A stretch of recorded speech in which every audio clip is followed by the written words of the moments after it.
Success. Eyes that mock our sacred institutions. Bedroom eyes, they call them in a bygone day. Sex desire is the most powerful of human desires. When driven by this desire, men develop keenness of imagination, courage, willpower, persistence, and creative ability unknown to them at other times. So strong and impelling is the desire for sexual contact that men freely run the risk of life and reputation to indulge in. When harnessed and redirected along other lines, this motivating force maintains all of its attributes of keenness of imagination, courage, etc., which may be used as powerful creative forces in literature, art, or in any other profession or calling, including, of course, the accumulation of riches. Napoleon Hill. Hey there, peeps. This is Michelle Nedelec, and I am super glad you're here with us today. I am here with my amazing guest, Lee Goff. Thank you, Lee, for being here today. How you doing? Doing great. Thank you so much for having me on. So. Awesome. Just checked. We are recording, so this is good. All right, that'll work. I get my little thing over here. I can see me here. So, all right. You got your little thing over there. That's fun. You can play with that while we're doing the show. So give us a 5,000-foot view of who you are and what exciting projects you're working on right now. Okay, let's see. Lee Goff, born and raised in Mississippi. Started my entrepreneurial journey at the age of 12, cutting grass. One of my good friends was actually my competitor, and we're still good friends to this day. And so from there, kind of, went off to college, drank a lot of beer, and played around. I majored in other things than business at that time. And after college, I floundered around a little bit, wound up ultimately getting a job with a Fortune 100 IT company in Atlanta in 2000, right before the dot-com bubble busted. And so, I'm sorry, right after, okay? Wait, whatever. Anyway, it's really close. And they survived the 2000, that's what it was. They survived the 2000, and then right before the dot-com bubble busted. Long story short is, that's where I cut my teeth in technology and fell in love with it. I saw the power that the internet, the web, the digital world can bring to the small business owner. And behind me here in this pic right here, you'll see a little golden string. It might be hard to make out, a little golden string. And that goes to the purpose of, the original purpose of Get You Wired. It changed a little bit over time, but the original purpose, and that was to level the playing field, to bridge the gap between big business and small business, leveraging digital technologies to do it. So that agency, Michelle is familiar with that agency. If you're in the Infusionsoft ecosystem, everyone is familiar with it. It is Get You Wired. It is, I think, probably one of the biggest, if not still the biggest out there that does what, does all that stuff. Retired from that agency in 2014, sold it in 2016, and then I dove headfirst into creating systems that make agency owners' lives easier, and that's where I'm at. So marketingagencycoach.com is my URL, and every single thing that we do is intended to provide tools, templates, tactics, and resources to make your lives easier. So. Nice. So give us a little bit of the kind of tricks of the trade, if you will, either in the ones that you're using for the agencies to grow agencies, or what you did in your own business to scale your company. Okay, let's see. That's a multi-pronged question, because it's not a one thing you do. In other words, there are little tricks of the trades on the service side to make sure you're not having profit leaks and scope creeps, right? But if I was going to give you one thing to focus on more than anything else for anybody getting started is fundamental supply and demand. Okay, and so what you're going to find out is that if you can drive leads, you control your own destiny. You literally can build as big an agency as you want, as fast as an agency you want, and you can probably charge pretty close to whatever you want. So if you have 10 leads of hot leads coming in a day, it's not too hard to charge $200 an hour and pick who you want to work with, and then hand the other 8 or 9 off. Sell them, actually. So it's a profit center. So I would focus aggressively on defining your target audience, getting your product line in place. And the reason that's such a big deal is because then you can get your lead magnets and really get some traffic going and control your lead flow. So. Awesome. I'm going to stop you for 1 second. And can I get you to pull your mic closer to your face? Because I can't hear you. You get really quiet, and I don't know why. Okay, you're not a really quiet kind of guy. I'm not a really quiet guy. So if it's sounding quiet, you want to ask that question again, and we'll do it again? Oh, so give us a couple of tricks and tips of how you scale a business, either this with your ad agency or with Get You Wired. Well, at the end of the day, it boils down to supply and demand. Okay, and that is kind of a multi-pronged question. One of the things you can do on service to eliminate scope creep and profit leaks is a little bit different. And the reality is none of that is as important as being able to control your own fleet lead flow from a highly target audience. If you're in a position to where you can drive 10 highly qualified leads a day, then you can charge pretty much whatever you want. You can take on the projects and work with pretty much whoever you want and still sell those leads to other agencies or however, wherever you want to sell them. So now you're very much in control of your own destiny. So get out there, build positioning elements, build lead magnets, determine your niche, determine your product line. Lead magnets should correlate with your product line, very, very important. And then learn how to drive immense amount of traffic and harvest those leads. Everything else becomes easier from that point. So. Nice. So I know all about leads and how to get them, but if somebody's listening to this and they're going, well, yeah, no shit, of course you got to get leads. How do you get leads? Okay, so at the top of the list, depending on budget restraints, typically, hustle works. Don't buy into hustle as much as a lot of some of the other gurus out there. I think it's as much. I'm a Scrooge McDuck kind of guy, so I might be dating myself here, but work smarter, not harder kind of thing. So I like to, go out and fish for whales, and that whale brings back a lot of it can feed the tribe for a long time. And what I mean by that is the multiplier one to many. Find referral partners that are spending money to get in front of your target audience and leverage those, give to get. So get in there, start giving content. If you need to give services to some of these much more influential people that can drive you leads, do it. Okay. Welcome to entrepreneurship. You invest hoping to make a return on investment, not guaranteed though. And the best thing you can do it there is to get out there and serve the people who are already serving your target audience. And then at that point, try to leverage that into, a webinar or a whatever it might be. But referral partners is by far the best way to get out there when you're kind of strapped on cash. Now, another tactic that I have been deploying lately, I've been working with a lot of coaches and things out there in the past couple of years, is the video through play of Facebook. I'm sure you're familiar with this, Michelle. Are you familiar with it? And so, just throw out a bunch of 1 to 2 minute videos out into the Facebook ad platform. Do the 15-second through play. Let that ride for about, again, depending on your budget. If you got $20,000, this can happen in about 4 days. If you don't, then it might be a few months. But you can build up an unbelievably targeted a list on your pixel and then hit them again with an offer after that. You're going to find out that conversions are going to go up. It's a great way to just keep lead flow constantly churning for very, very cheap. Through plays are like 2 or 3 cents each. So nice.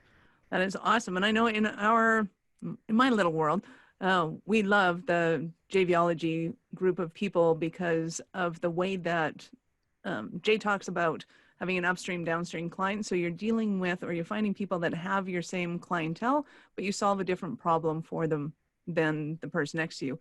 And being able to just have solid conversations.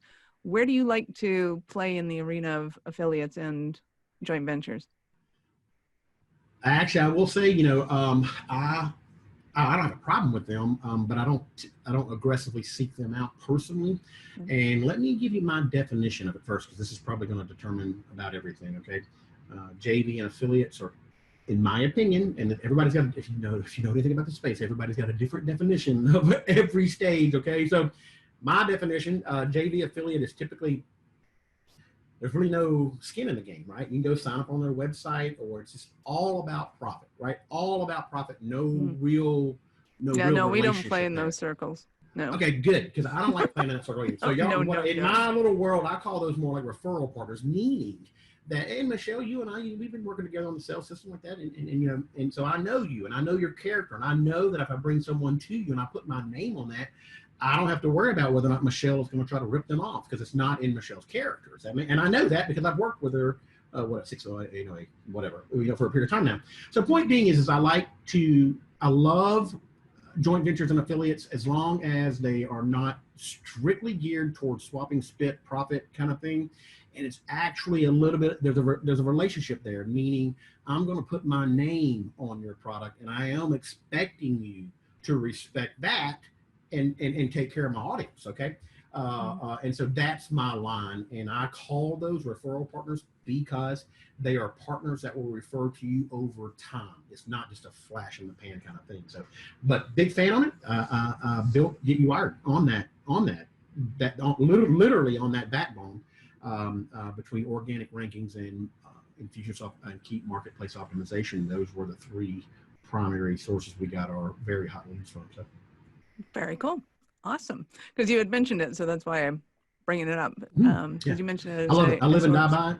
Yeah. As soon as I started my coaching business like that, the very first thing I did was to go out and just, I mean, I just sold a business, so I think most people consider that to be a success metric. Once you do that, it's cool, right? But I'm still out there on Facebook Messenger messaging people I have never met. Hey, I'm getting into the coaching space. What do you think, man? I'd love to collaborate and I'd love to do this. And half of them are like, don't be an idiot, you're a competitor. The other half are like, oh, we love it. Come on. And you're going to get those. You're going to get those. That's fine. But that's I'm telling you, the first thing I did before creating before anything was to go out and try to find me some good referral partners that I can trust, and they'll have my back and I'll have their back. And I jump ahead a couple of years later, and I've got about 10 of them now that pretty much at any period of time I can say, hey man, I need some leads, man. Let's do a webinar next month, or let's do a Facebook Live, or go live to a group or whatever it might be. So nice. So who do you like serving and supporting right now? Oh, it's easy. Marketing agencies, digital or traditional, and that's all I service. That's it. I'm 100% focused on that. That's what I built. That's what I sold. That's what I know, right?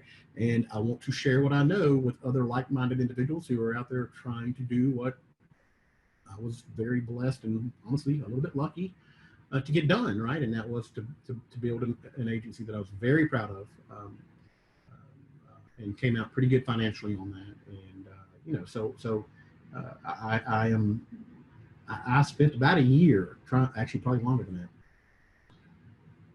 for about 2 years, because I retired from my agency, so I was actually still owning it and running it by the numbers. Called running it by the numbers, KPI, fly by wire kind of thing, running by the numbers, KPIs, and so I worked for like 2 to 4 hours a week, just reviewing KPIs. And in that process, I had a lot of time to think and play golf and all that shit. And so I had to figure out what I want to do when I grow up. And it's actually not to be a CEO. It's to be a coach of dynamic entrepreneurs, because that is the thing I miss the most is being in the trenches with entrepreneurs that are just trying to make a better life for themselves. And that's the thing. That's what drives me. That's what gets me out of bed every morning. So. Nice. I love that. So give us a Cinderella story of one of your clients since you've been in the domain of working with agencies. Sure. Brennan Bliss is a huge success story of mine. You might have, I don't know if you've seen his podcast or not, or anything like that, but he started his agency when he was, how old was he? I think he's 15. I think wow. He started, and he had floundered around for a little while, and at the age of 18 and a half, and actually still means something when you're 18, right? So he hired me, and in the, I think 3 years or 3.5 years prior to that, I think his best year was 180,000, close to that. I'd have to look at the exact numbers, but it's close to 180,000, which is, by the way, is nothing to shake a stick at for a 17-year-old kid. I mean, I'm like, that's pretty damn good, But within 18 months of hiring me, he did not have a service infrastructure department at all, didn't even have a project manager. Did not have a really consistent lead flow, did not have a sales system, did not have a product line.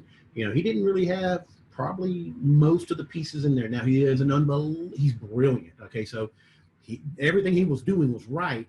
It's just the fact that he was young and had not had a lot of time to get them in place. So I shortcutted a lot of that pain in the ass that would take. What they say? Overnight success take 10 years, right?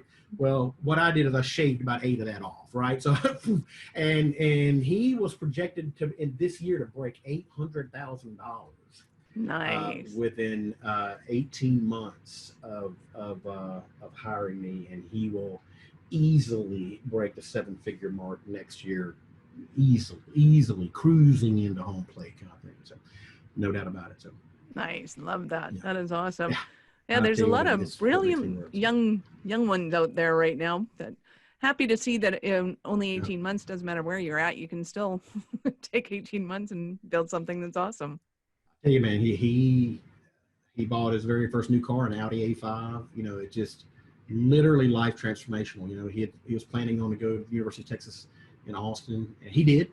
I was actually coaching him when he was doing that. He wound up dropping out. He's like, man, dude, are you kidding me? I'm an entrepreneur. I know who I am, right? I don't need this. I don't need it. And so he did. He wound up dropping out of college, and here he is. You know, he's crushing it. Austin, Dallas area, and so proud of the work we did together. He's just a phenomenal young man. So. Nice. You know, So got- what are got the some more. stumbling blocks that somebody might be going through right now and that they're thinking, oh my God, Lee, I need you so badly? What are they going through right now? All stumbling blocks are 100% limiting, what's called limiting beliefs. Okay, and limiting beliefs are typically things that we were taught as a child, or we read in the wrong book, or you listen to Michelle, or something along those lines. And you got some kind of Bite me. preconceived note. Is that still got? Does that involve the blue pill thing again? Anyway, all right. So, but typically you get these preconceived notions in your head around how things are supposed to work. We all do it. This is not a he said, she said, purple, yellow, black. It has nothing to do with any of that. Every human being on earth does this. This is just human nature, okay? We have to. It's a survival mechanism. You have to kind of put things in boxes so that way you don't have to rethink everything throughout your whole life. And so typically limiting beliefs will be around being a little more aggressive in your lead generation. They have a tendency to think that, ooh, if they really love my creativity or my program or whatever it is you do, they will take the time to go to the contact us form, and that just could not be further from the truth. Okay, it's just and they almost take it personally when somebody doesn't do that. They put so much time into that one prospect they met up at a meetup group, and then they don't get that lead to come in over 2 to 3 weeks, and they're distraught over it. Right? That is the kiss of death. I'm telling you. I mean, a few of you might get lucky and get that one and then get tons of referrals out of it, but the 99% rule is you will go bankrupt trying to do that. So get out there, be more aggressive in your lead flow, be more aggressive in your outreach. It's not that people don't want you, it's people have lives and kids and COVID and are doing virtual or virtual or in-person schooling. Life happens. So it has zero to do with how good you are and whether or not they like you. It has zero to do with that. Get that out of your head. It has everything to do. They're busy. It's your job to follow up with them, not their job to remember you. That is not how it works. They have the money. You want the money. They know that. You better go get it. If you don't, someone like Michelle or me will. Nice. Right? So, isn't that right, Michelle? that is absolutely right. Right. Mm-hmm. So how are you helping people get it up right now? A blue pill. Sorry, different topic. Wait, what are you talking about now? Get what up? Sales, profit? What are we talking about getting up? So, Sales, revenue, profit. I have to admit during COVID, for the past 6 months, 4 out of the last 6 months, I pro bonoed all of my one-on-one coaching. And I'm telling you this. I did. Actually, I think. You didn't phone me? What the hell? You're not Come on on, one-on-one. Let's get you signed up. You were on the agency sales system. We'll get you on one. Sorry, that special's over. My bad. Oh, countdown timer. Ding. No. Fucker. Oh, so sorry. Reveal content gone. Okay, so, Clearly one of your favorite clients, I can tell. Oh no, you're all. Oh no, actually you are. You're awesome. You and Brad are freaking awesome. And so, but to get it up, here's the thing I would tell you to get up. Okay, there's a third gold rush coming down the pipe. I mean, you're probably already experiencing this out there, and it typically will begin like you'll get that email from somebody you hadn't heard from in 2 years, or you get a message on Facebook from somebody you've never heard of. They just saw that you do this, or you get that client that is, hey man, I need to get my. You start I call it the buzz. Hey, can I get a proposal? You'll hear more. All of a sudden, just out of it's like a bluebird lands in your little magic little bluebird, and you're like, where'd you come from? What the hell, right? So I'm like, somebody let the cat out of the bag, and so you'll experience that for about probably 2 weeks, 3 weeks, maybe even a month, and then after that, it's pretty much game on. And so let me explain what I mean. The demand for digital has literally tripled or quadrupled in the past 6 months. And the reason being is if you're familiar with the bell curve and the growth, that's what's called a bell curve. On this side of the bell is pragmatic. On this side is the conservative. And that is the red meat. That's the lion's share of successful businesses out there on the planet. And they have very much taken the ostrich mentality to the whole digital thing. They're like, meaning sticking their head in the sand, ignoring it, letting the next generation deal with it. They're like, screw that. I'm going to go to it. I've been getting leads from this publication. I've been getting leads from this event. I've been getting leads from the chamber. Whatever it is, if it ain't broke, don't fix it. Well, it's broke now. What is everybody in the world telling you to do? Go virtual. They can't go to events to get, they can't do any of what I just said. No one's going to the doctors to read a publication. Nobody orders a publication to their house anymore, right? Okay, so they don't have leads, and they must figure out digital demand. And the reality is that demand is going through the roof. So here's the one thing I'll tell you to get up, and I will tell everybody in this call that listens to this: double, if not triple, your prices. And I know how that sounds. I'm telling you, humor me. Just humor me and do it on 3 or 4 proposals and see. What's going to happen is you are going to lose more deals, but you will close, let's say out of the 4 proposals, you used to close 2. Now you'll close 1, but you doubled your price. So you still have the same amount of revenue, half the work, so you can keep bandwidth low, revenue up, and the demand is so high that you're not going to have a problem closing them at much higher profit, much higher numbers. As a matter of fact, I've told 3 of my students in the past 2 weeks to do this, and we actually set up bets. Right? We make it fun in our coaching calls. One of them was, I said, triple your prices. It was $340. I'm sorry, double your price. $347. He went up to, like, I think it was $597. It's a monthly residual service. So that's a substantial. That's not quite double, but it's pretty close to double. And I said, you're gonna close 3 of these in the next 2 weeks. He's like, no way, dude, no way. And I'm like, he's already closed 2 of them. I got another week and a half. I'm like, you want to go? I said, it's $50. If he loses, he owes me $50. I said, you want me to see my PayPal ID now? Go ahead, go ahead and send it over, man, because I'm going to win this. I know I'm going to win this. I do this all the time. Anyway, and so raise your prices, get out there. Digital demand is going through the roof. So if you're going to get anything up, get your prices up. Nice. So you also have a program going on right now. So tell us about that. I do, yes. My agency sales system in preparation for this digital demand spike. Obviously, the first thing you better be aware of as a CEO or agency owner out there is the ability to harvest a lot of these leads, make sure you stay in front of them, and most importantly, never let a lead fall through the crack, right? You just have to make sure the Glenn Gary, Glenn Ross kind of thing, they are gold. Each lead is literally the golden ticket, and you must treat it as such. Problem is you don't have enough damn time to do that. So that's where my sales system comes in. It is actually, Michelle, you got it, and it's really cool. We diversify the lead magnets, then we put them through a prospect vetting, a very simple prospect vetting phase. If they pass the prospect vetting phase, then at that point they're considered a hot lead. That's the ones Brad will spend his time on. The rest of them just get into the automation and go through the churn, okay? And so the whole system, it just makes the whole sales process more efficient, basically, in a nutshell. And so that's kind of what I'm focusing on right now, and will be for the next month or 2 to my base. So. Nice. So if you're interested in finding out more about how you can simplify your digital agency, go to marketingagencycoach.com/agency-sales-system. If you don't remember that and you're in your car driving, don't want to write it down, just go to awarenessstrategies.com/blogs, and we will have Lee's entire show on there, and as well as your links. You can also go to iTunes or Google or wherever you get them, and they're in the notes. So we will have that for you. Awesome. So tell me something super fun. If you have something off the top of your head, that's awesome. If you need a little prompting. Okay, super fun. Are you kidding? We do super fun all the time. I'm trying to think of, let's see. Super fun. We're always out jet skiing, and I don't mean, you talking about like super fun, like that kind of super fun? Sure, yeah. Okay, so this weekend there was a festival, and it was the first festival that I had seen since COVID. Wow. So we're driving home. My daughter and I were like, what's that? We're like, I don't know. What is that? I'm like, I don't know. What is that? And we're like, we hadn't seen it in so long. We wasn't sure what the hell it was.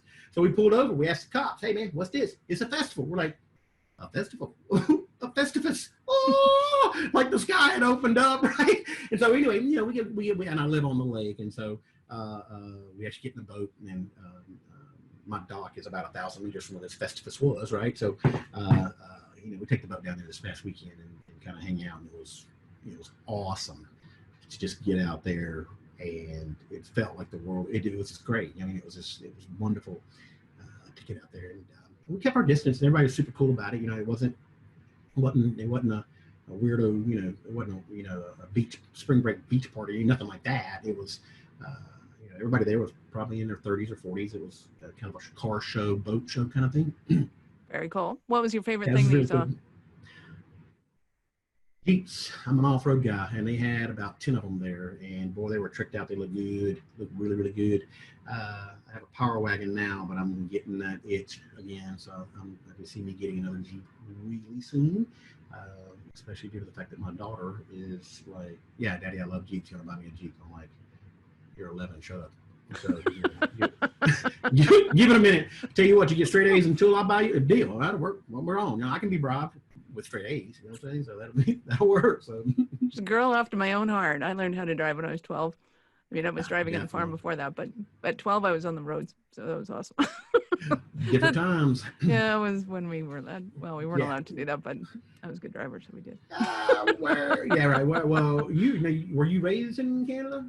Mm-hmm. Yeah. Okay, so it's the roads up there aren't as dangerous. It's not a mini car. It's just different. Especially when I was growing up, I was in Mississippi, and so you can be on the road for a few minutes and not see a car. You know what I'm talking about? That's not uncommon. You know what I mean? In parts of the world, and I learned how to drive. I was racing my mom's Volkswagen Rabbit in my back. I had 60 acres of land in the back pasture per se.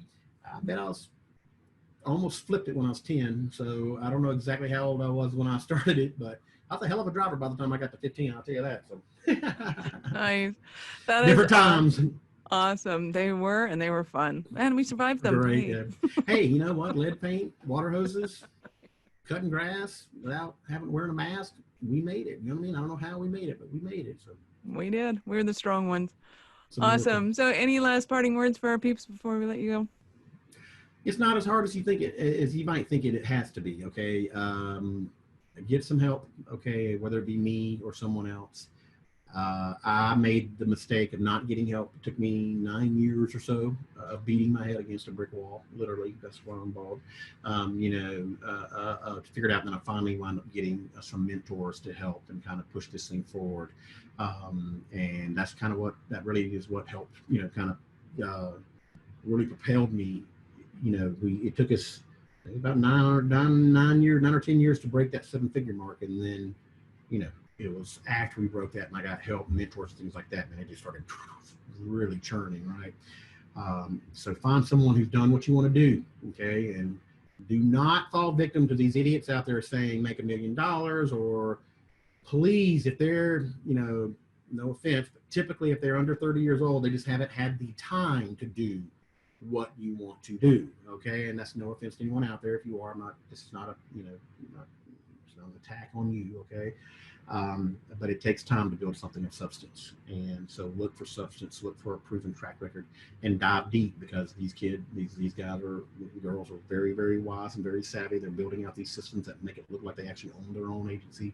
But when you dive into it, you realize that they were, operations manager or sales manager or something like that. They just simply were not part of even leadership a lot of times. So there's only, to my knowledge, about 7 or 8 of us out there that are actually have dedicated our lives to being an agency coach. And so find one of them that fits your personality, fits your stage of growth, and get some help. So it does not have to be as hard as we make it on ourselves. So. Absolutely. And if business is hard, you're doing it wrong, quit that. There's so many other ways. Number one, get a mentor. Somebody who's been there, bought that t-shirt, and get yourself referral partners. That is bar none. Step 1, step 2. Totally concur. About it. Awesome. No doubt about it. So. Awesome. It has been super fun having you here. Lee, thank you very much for your time. I appreciate it immensely.